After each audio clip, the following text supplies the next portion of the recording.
One day, a group of Sufis went to their sheikh to complain about one of their fellow Darvishes. "Master, we need your help," they pleaded. "Please save us from this man's company, for he'll soon put an end to us all." "What's your complaint, dear fellows?" asked the sheikh sympathetically. "This chap is supposed to be a proper Sufi, but he suffers from 3 major character flaws," one of the Darvishes protested. "When he speaks, it's like a siren going off, loud and unremitting. When he eats, he polishes off the portions of 20 men. And when he sleeps, oh my God, when he sleeps, it's as if he'll never wake up again."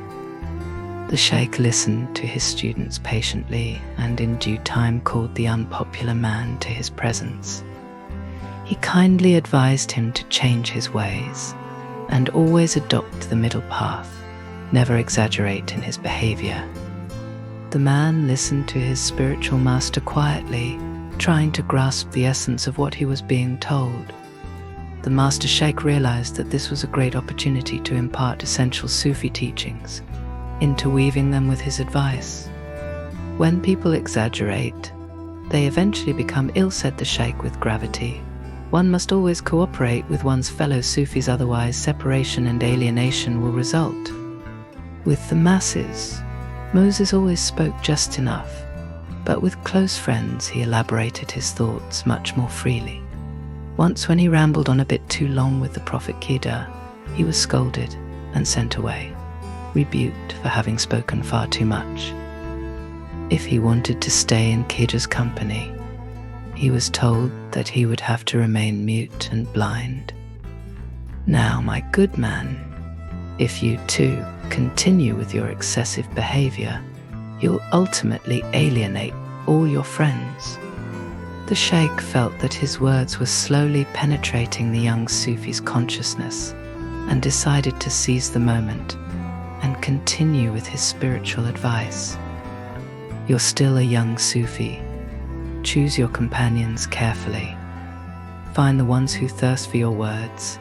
Try to live like a naked man without any embellishment or decoration.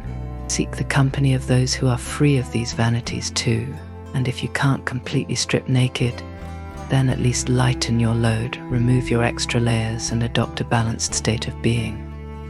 The young Sufi exclaimed his gratitude and paid his sheikh great courtesy, and then he asked permission to speak. "The middle path, my great sheikh, is relative," he said.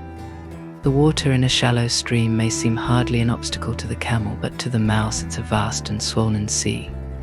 When someone has an appetite for 4 loaves of bread, he must consume at least 2 or 3 loaves. For someone who can only appease his hunger with 10 loaves, he can perhaps manage with a minimum of 6. I personally can easily eat 50 loaves of bread, so 6 loaves seem like nothing to me. One man may tire after saying 10 prayers, but I've the stamina to recite, without a break, at least 500 prayers. One person might be brave and selfless and give up his life willingly for a worthy cause, while another man will give up his life before submitting to part with a single loaf of bread." The young man fell silent and lowered his head respectfully before his sheikh. The sheikh too remained silent.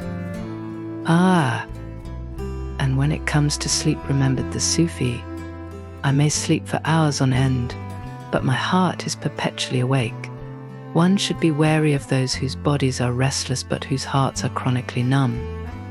My heart gazes into both worlds, and I can clearly see how many people get stuck in the mud while I glide over it with ease.